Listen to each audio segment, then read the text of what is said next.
What's up, movie lovers? It's your girl Rossie, and I'm back with another awesome review. You guys, I saw this really good movie on Hulu, and it was called No One Will Save You. I don't know if you guys saw that yet, but let's get into it. Let's discuss. I really like this movie, guys.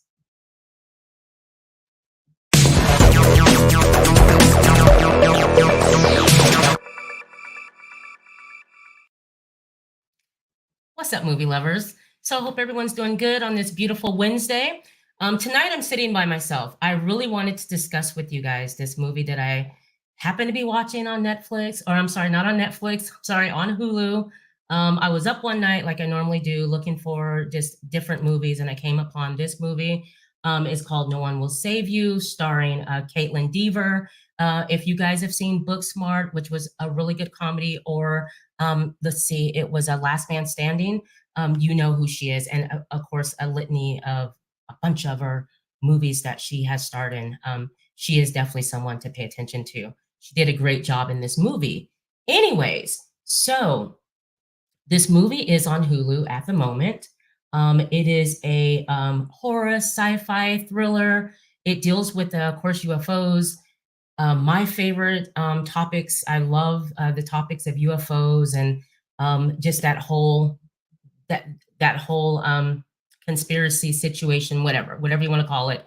It's very interesting, an interesting topic. So um, I didn't know at first that this movie was going to be a UFO movie. I was kind of hoping, or it could have been a ghost movie, but it is a UFO movie. So a little bit about it. So you have an exiled, anxiety-ridden homebody must battle an alien who's found its way into her home. So that's what the movie's about. And there are some surprising things about this movie that, as I talk to you guys about it, I'll bring up things that I didn't notice until like midway through the film. And just to let you know, I'm just going to talk about the film, not particular, not in order. Sorry, not in any particular order. I'm just going to talk about the film. All right. So it is not going. It's going to be a spoiler review if you haven't seen it. Okay. So anyway, so we start the movie. It's this beautiful small town. It's a fictional town. It could be like somewhere in Louisiana, um, Oklahoma, but a really beautiful small town. And young lady who Caitlin, her character's name Brynn, and that's who she plays. So you see Brynn going through her normal everyday life. She lives in this really beautiful big home, old home, and she's by herself. She doesn't live with anyone, and we'll talk about why that is. Anyway, so we'll talk about her riding her bike. She's riding into town, and it's really odd because as she goes into town, you notice that people are staring at her, just kind of giving her looks. Everyone who she drives by, you notice that as you're watching a film, and of course you're wondering, what did she do? What's going on?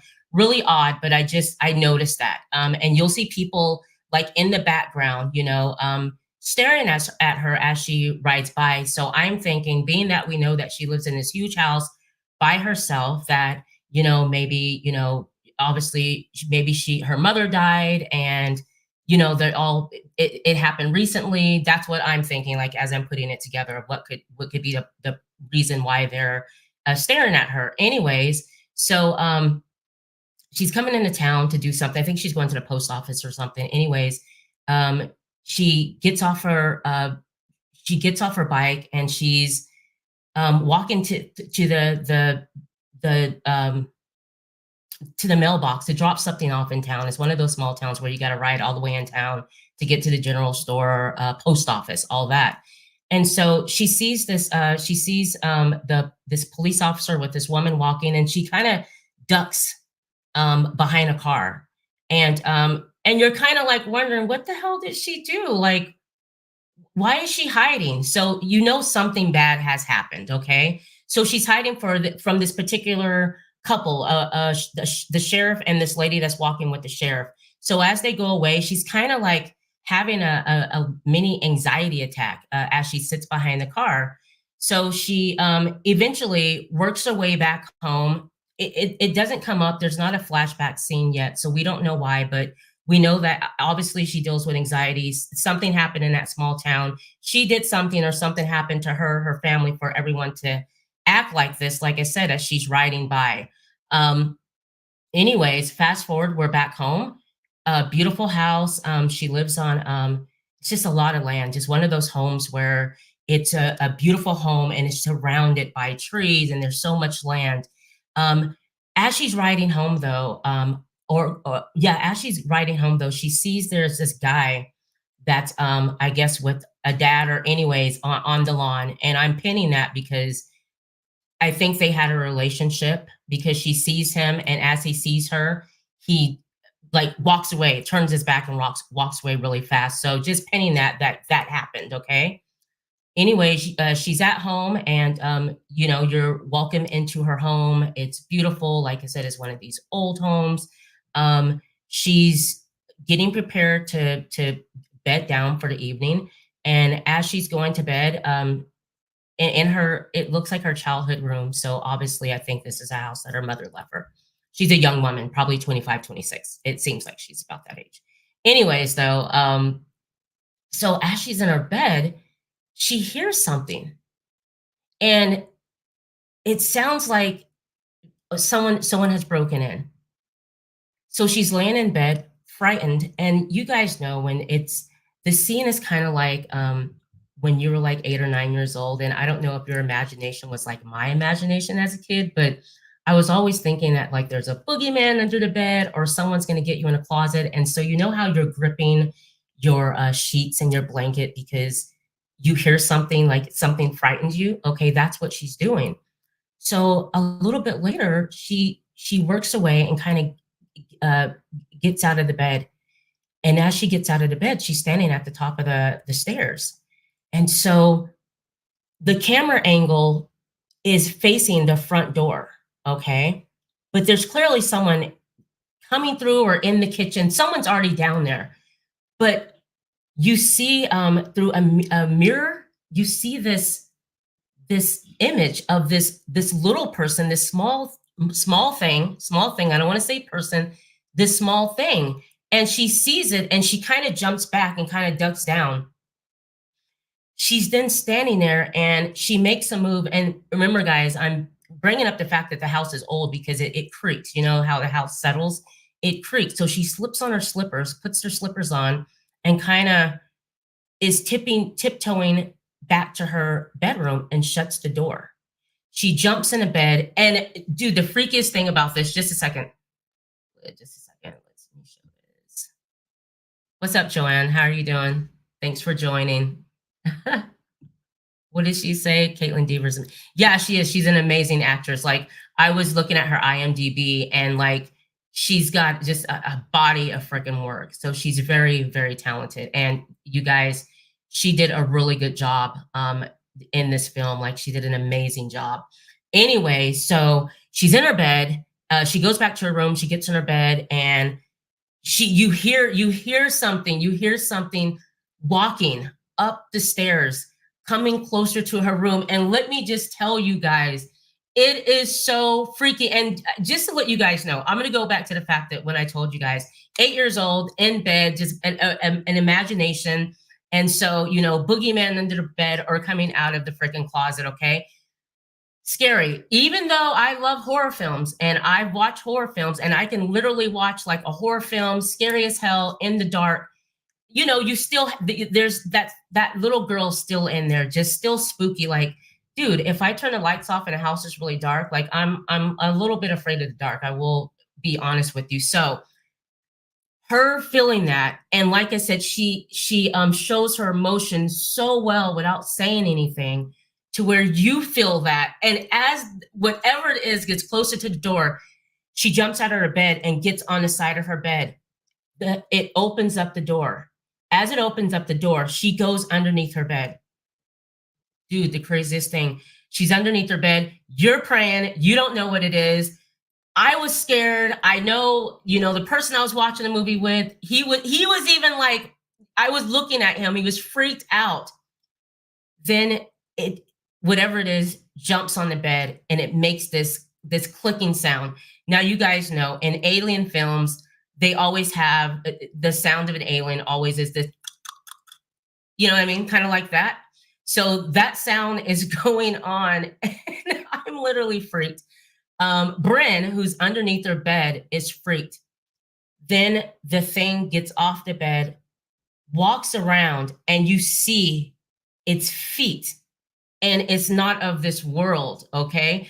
So just a little bit. So, you know how films like this, whenever there's an alien, you know how they won't show you the alien, they'll show you maybe an eye or something like that, but they won't show you the alien. Okay. So you see the feet, and I remember the feet, I think the fingers, the toes look like fingers. Okay. And she is doing that so that she won't freak out, so she won't, release any sounds, won't make a noise. Okay. So she's doing this thing gets opens up her window, jumps out of her window, and I think she's there's this like big light or whatever. That's a lot. That's a lot. Okay. That's a lot. So at that point, we're like, oh my freaking gosh, there's an alien in a freaking house. Never seen a movie like this one. So fast forward, she lays there, she's under the bed, she sits there, she's listening. She gets up, she leaves out of her room, opens up the door, leaves out the room, and she's kind of going towards the stairs to go downstairs, and she looks, and you don't see anything, you don't hear anything, but the thing is still there. Okay, it absolutely is still there. So she goes downstairs, and as she goes downstairs, the thing is outside, and so she sees that it's outside. Remember, because it jumped out of her bedroom window. Her bedroom's on the top floor, so it jumps out of the bedroom window, and it has like the top of the house where you can climb out of the window and stand at the roof, the lower roof part. So we know that it's either still up on the roof or it's down there, but it hasn't left yet. Okay, because there's a scene where she's walking by and she sees something. So as she walks by, the thing is outside, and you can hear it coming back like towards the inside of the house. And so she's walking around, she's checking everything. And in this scene, all of a sudden, the electricity comes on, the TV comes on, the phone starts ringing, the different lights in the house, everything starts coming on, and the TV's so loud, and then there's just this white noise sound that's going on. She hears that, she freaks out, you freak out because it happens kind of sudden. Okay, you freak out, she's running through the house, and the refrigerator's open, and crazy stuff is going on, kind of like in a ghost film. Okay, where their energy is turning lights on and all that stuff. Okay, it's not that. She runs in the kitchen, she is starting to close everything up. The thing comes back in the house, she hides behind the refrigerator underneath the table. She's right there. And so she's standing there, and this thing comes in, and full body now. This is an alien. And I must say, guys, they did an awesome, awesome job on the graphics on this alien. It didn't take you out of the film. Like, it looked like it was there. They did a really good job. And I really appreciate the fact that they showed us the alien. It's not you have to guess or you think about what it looks like. Like, they showed you that. And it wasn't goofy or cartoonish. Like, it was just simply what you would think you would see, what we've all been told what they look like, right? They did. It's that look, the big head, the small body, and some of the aliens, as we talk about this film, there's different sizes. They get bigger. It's craziness, absolute craziness. So this is all happening still that night. It comes inside. She's behind the refrigerator. She's like just knelt down in the corner, scared shitless as we are watching this. And I promise you, you will feel every emotion that I felt. You will feel this emotion, absolute fear. I was scared. Okay. Fearful. That's what I wanted to say.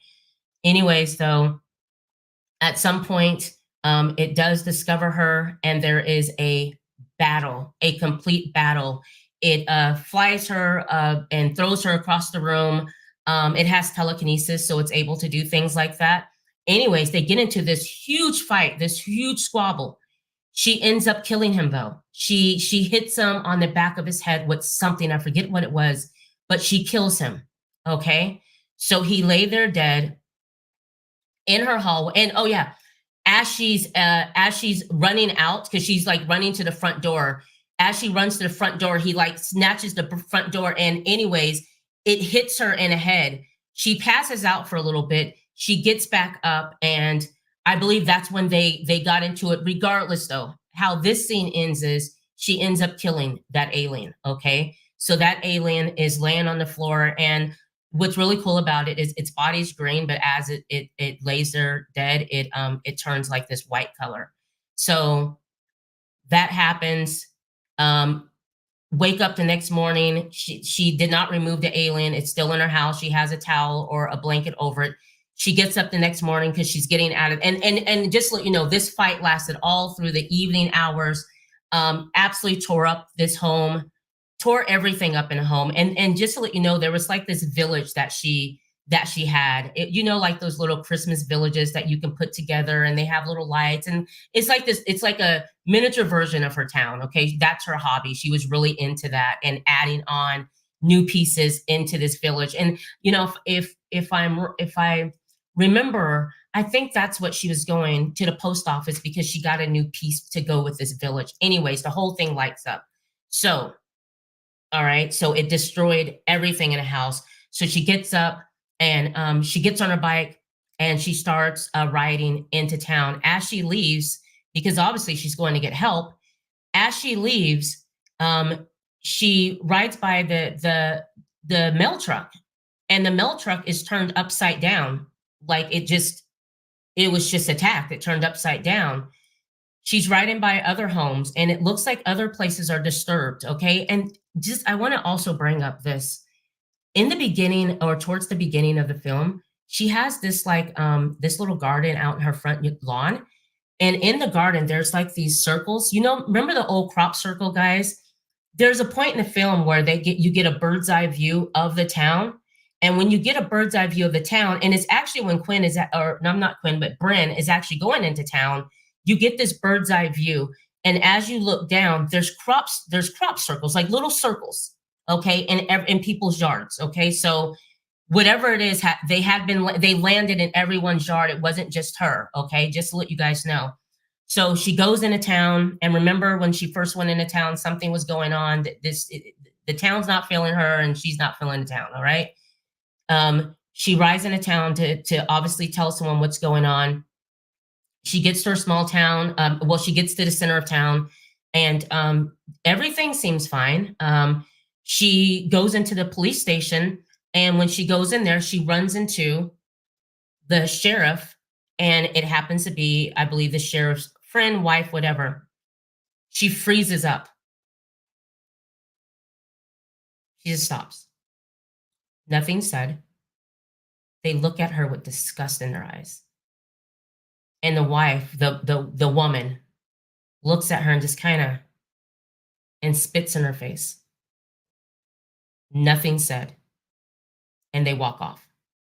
So at that point, I'm like, what did she do? What did this girl do to these people? Like, it's bad. So now I'm like, okay, it must have been like a drink and driving thing. Like she seems to be a teenager. Maybe when she was, she was younger, she got in a car, she killed something happened. Okay. Or her mama or her daddy did something. Okay. That's what I'm thinking.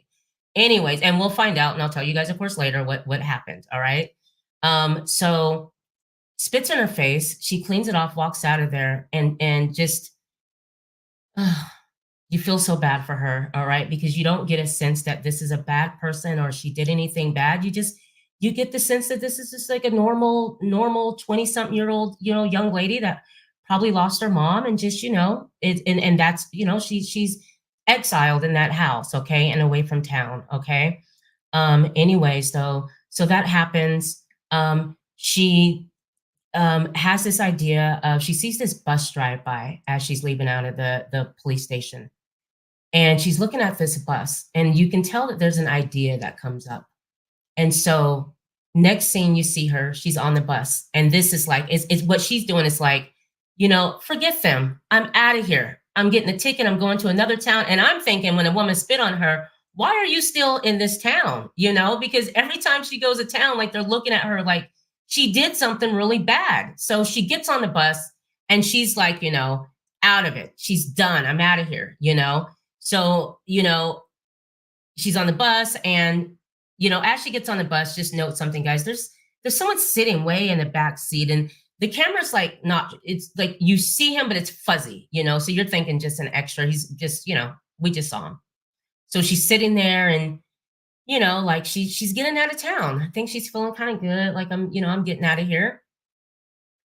And then the bus stops and I guess to pick someone up. And the guy that I noticed that was in the back seat, way in the back, he comes and he sits right behind her. So it's like, okay, all right, this is odd. And then all of a sudden he puts his hand on her shoulder.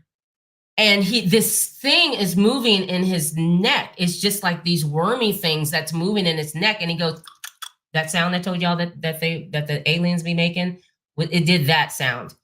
And then it does that damn it starts, its body starts to just twist and do all this weird stuff. And she gets up to get off the bus. And then there's another human that also is trying to attack her. So all those people with those crop circles, those circles in their yard, those houses, they're on the bus. So they've been infected by the aliens, that their bodies have been taken over by these aliens, okay? And that's one thing you'll notice is that the neck movements and the sound. So they're after her. She gets up, trying to get off this bus. They grab her. She barely escapes, get off the bus, and they're running at her. And something had happened to make them stop. Okay, something happened that made them stop. She gets out of there. She runs back home, and she's back home at the house again. Guys, this movie takes so many twists and turns because when she goes back to her home, makes it back there, she then goes inside and she notices that, remember, she killed that alien, and she notices that there's this foam that's dripping from its mouth, and she kind of follows it outside and looks inside of these the bushes, and it's just, there's something there. Anyways, all of a sudden you see these lights and the noise, and so she goes inside. She's hiding again. And in this scene, there's another alien that comes back to her home because there's a signal. I think in that foam from his mouth, what I got was they know that they have one that's down, so they come back to get their dead and bring them back to the ship with them, and also to get her, because at this point they've got a few people in town. Those people on the bus, they have been taken over by the alien. So when she gets off the bus, and all those crop circles that I told you that are in their yard and everyone's yard, those people have been infected, okay? They've been taken over by these aliens, these beings. So as she gets back in the house, there's two aliens that are there, but what she does is she goes into her cellar. There's a basement or a cellar that's in her house. So she goes down there, locks the door, and she goes and she's walking around and hides. You hear this thing it upstairs in the house, you hear it, and then you hear it opening up the door at the top of the cellar. She hides underneath this table. She goes, the thing comes down, and then you see the camera angles where she's kind of looking and you know, peeking around the corner and then jumping back, and you see it, and it's slowly walking, and it's looking for her. It's looking for whatever's alive in that house. And remember, these things, they have telekinesis. So they're able to, whatever's in your hand, you'll find out it can take whatever you have, it can take it away from you and bring you to them, okay? So again, she thinks she's like kind of, you know, hidden well from it. And then it starts to walk around where she's at. So, you know, they're doing the little cat and mouse game where it goes here, she goes there. It goes here, she goes there, you know, so on and so on. She then gets these scissors that she has, and the thing discovers her. there's this huge fight down in the freaking basement. Yeah, there's a huge fight down there. She ends up stabbing this one and kills this one. So body count, now she has 2 down, and however many more to go, I don't know, but she's got 2 so far. Like, I think that Brynn is surprised that she's able to do this, because this, when you see her as a character, this is a very, like I said, she has anxiety, very closed in, just alone by herself. Okay. Anyways, she escapes the cellar. She comes up. There is one more that she battles that is actually upstairs, and she ends up fighting this one and getting this one. So far she's been able to evade, and not even evade, just kill 3 of them. Okay. So the story goes on. She kills those. We're gonna move ahead because I can literally tell you guys each and every single little thing that happens, but we do get to a point to where she does run into the people in the town. And as she's, running from them, there's like this storm. It looks like it's a storm, but I believe it's the alien craft. Anyways, those people that are after her, and it happens to be the mailman. He was taken over, the bus driver, people on the bus, just regular town folk that have been taken over by these aliens.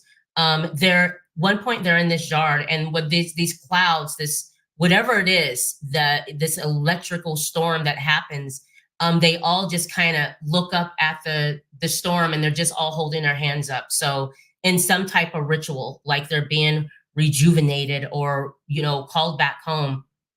So she goes out to she ends up there's more aliens, just to let you know. There's this huge one, this freaking huge alien, and she has to become really crafty with certain things that she does, because they really want her. It's kind of like she's the last person in town and they got to get her. So at some point, she gets out of the house, escaped this huge one that is just, like I said, the graphics on these aliens are freaking awesome. It is so cool what they did, and so frightening. And one is really huge with these big arms and just absolutely amazing. Anyway, she goes out, is in the woods. She ends up in the woods, and then you find out that what happened. Okay, what happened to why the town is reacting to her like that? Why this woman is treating her like that? The lady that spit on her.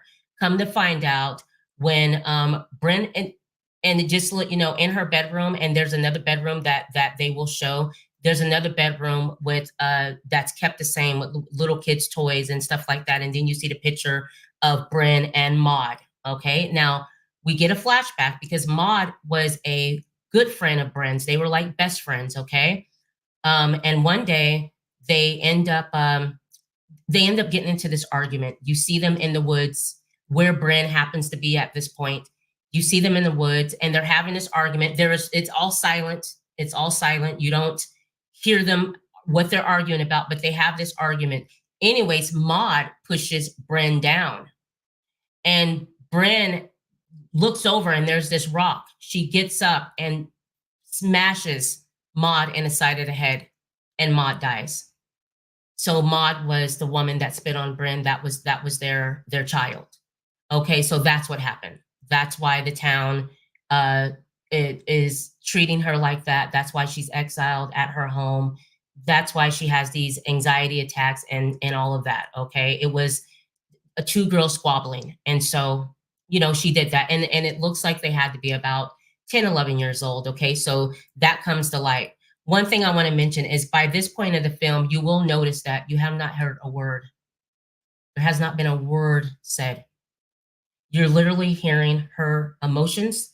They did her reacting to things, reading her eyes. If she's like the bus, when she looks over at the bus, you see that she has an idea.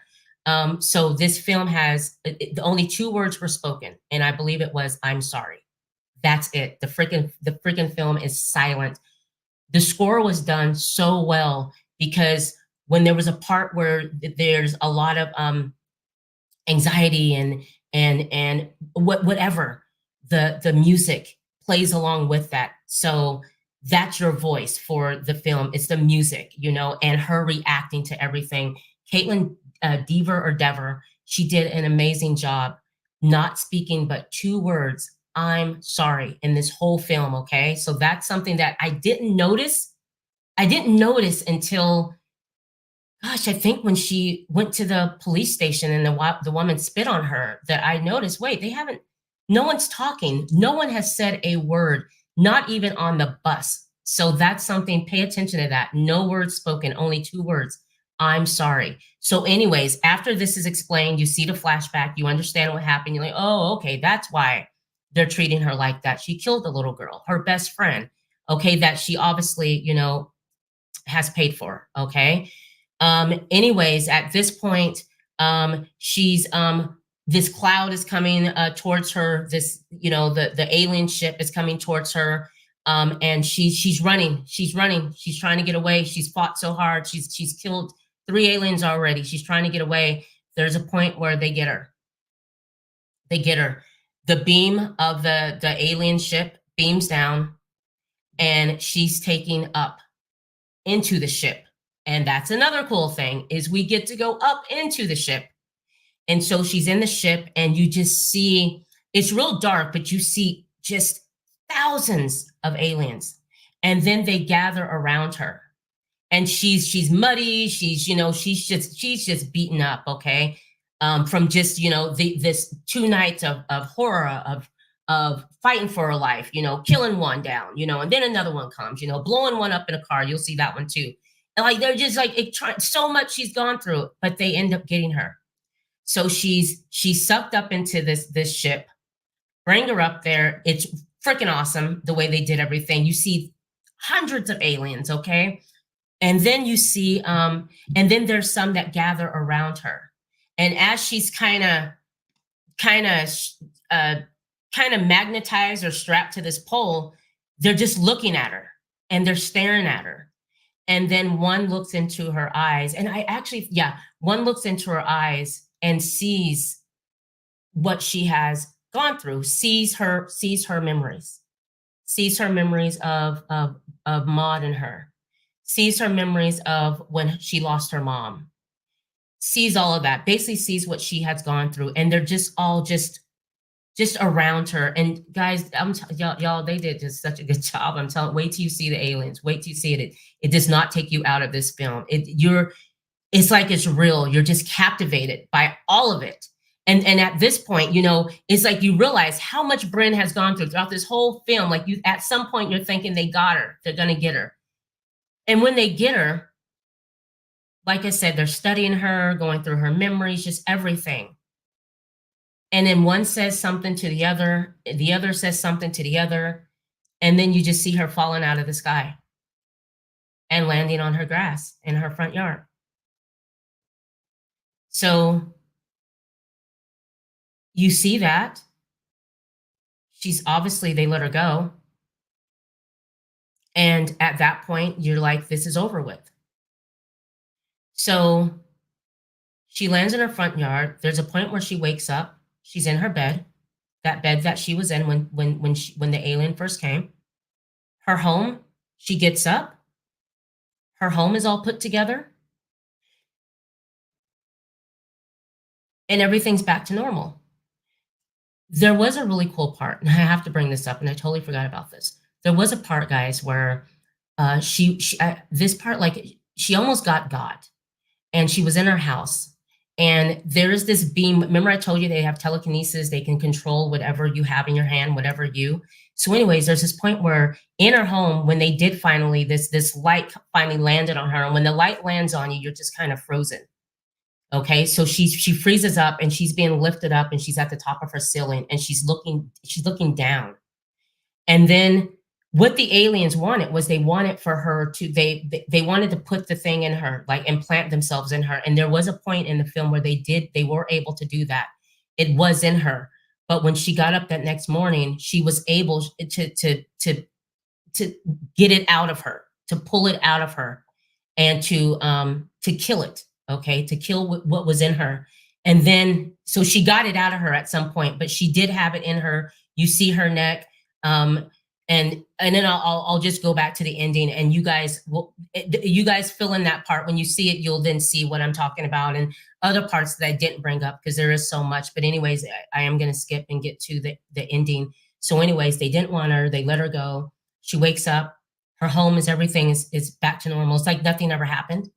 Her village that I told you, the little village that she collects little pieces and puts them together, that everything is back to normal. Everything. So then there's like music is on. She loved music, by the way. She loved dancing and all that type of stuff. So anyways, it's a beautiful day. She goes outside and there's like this potluck, this block party that's going on. All her neighbors next door, the people in town who didn't talk to her, they're all there. They're dancing. She's made up beautifully. The boyfriend who I believe it was her boyfriend who broke up with her, whatever, he's there. And remember, there's a scene where you see that he was taken over as well. He was implanted as well. And they're all just, there's food being made. People are dancing, having a good time. The townspeople is there. The sheriff is there. And then as she's dancing with the one beau and dancing with this one girl, they're all dancing. You notice that they're all still aliens. They show that they still got that going on. And then the film goes off with everyone dancing. It was the weirdest freaking ending ever. I loved it. Absolutely weird. There's a lot that I left out that I didn't tell you guys about. This was a really good film. The film is called No One Will Save You. That's what the film is called. It's a PG-13 film. Awesome sci-fi film, awesome thriller, awesome horror film. And like I said, only 2 words spoken. I'm sorry. Whole film, nothing, no words. Awesome film. Absolutely love this film. So happy that I just happened to play it. And what's funny about it is, you know, I was scrolling through and I had seen it. I'd seen it you advertised, but I never saw the trailer. And then finally I'm like, what is this about? And I hit the trailer. And once I saw the trailer, I'm like, I didn't watch the whole trailer. I'm like, I'm here for it. Caitlin Dever did an amazing job. Like I said, what a great actress. The film takes you on a ride with her, and it's like you're trying to escape, and you're so happy because you know she's a badass. Like she kicked ass in this film. And just the writers, the cinematographers, sound, all of that, the score, everything was done perfectly about this film. And I do want to read you guys. You know how I love little fun facts about films. And I have to say thank you to Look Back Cinema. Zoe, he does that on his podcast. And so I thought that was a good idea. So I thought I'd start doing that as well.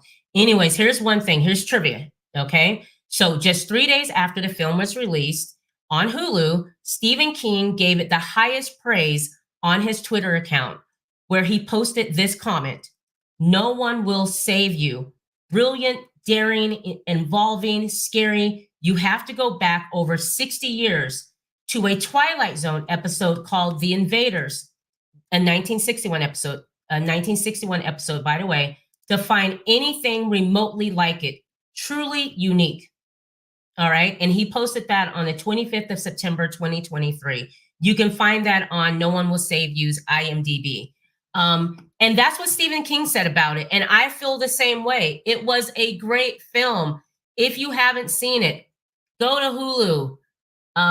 Watch it on Hulu. No One Will Save You, starring Caitlin Dever or Caitlin Dever. I'm so sorry, love. You did an amazing job. You guys will really love this film. I give it a 10 out of 10. It gave me everything that I would want in a film about UFOs. It was just really good. And the fact that not a word was spoken other than, I believe, 2 words, "I'm sorry." And she said that when she was apologizing to her friend Maud when she had a flashback or a dreamy sequence. All right. So anyways, guys, I appreciate you joining me tonight. I hope you really enjoyed this review. I thought I'd sit by myself with you guys and kind of have a more intimate setting, just the 2 of us or whoever's watching or listening. To you podcast listeners, I really appreciate you guys checking out John DeGregorio with Movie Lovers Unite, Alex Haynes, A-Town reviews, and the Multiverse of Geekdom. There and in the front row with Jamie. It's a list of podcast shows that I really enjoy. You guys go check them out. They're on all social media. And again, if you're listening to us on a podcast, please give me a 5-star review. Tell me what you think about this. Hit me up in my email, rossietalks@gmail.com or movieloversunite@gmail.com. Tell me what you think about this film. And if there's something out there that I missed that you guys would like for me to review, send me an email and I will definitely do that. Anyways, guys, I will see you Monday. I am going to be interviewing the Oscar qualifying film, the director, producer, writer, Sabina Vashrasha. She has a film out called Savat Misfa, A Good Deed, an amazing documentary film. Great writer, and that review is up on the podcast. Also you can watch the review that John and I did on our Movie Lovers Unite channel or the Rossie Talks channel. Check it out. Awesome short film, and I will be interviewing her on Monday. I'm looking forward to that. On the 18th, I have my guys back. Multiverse of Geekdom. Eli Barquist, aka Trust, will be joining me on our video game segment, and we are going to discuss the Assassin's Creed franchise, where we're at and where it's going, and also discussing the new Assassin's Creed that's coming up. I love Assassin's Creed, so I cannot wait to talk about this game series. I appreciate you guys. Be good to each other. Have a good week. I will see you all on Monday. Oh wait, I'll see you guys. Yeah, I'll see you guys all on Monday. Appreciate you guys. Thank you.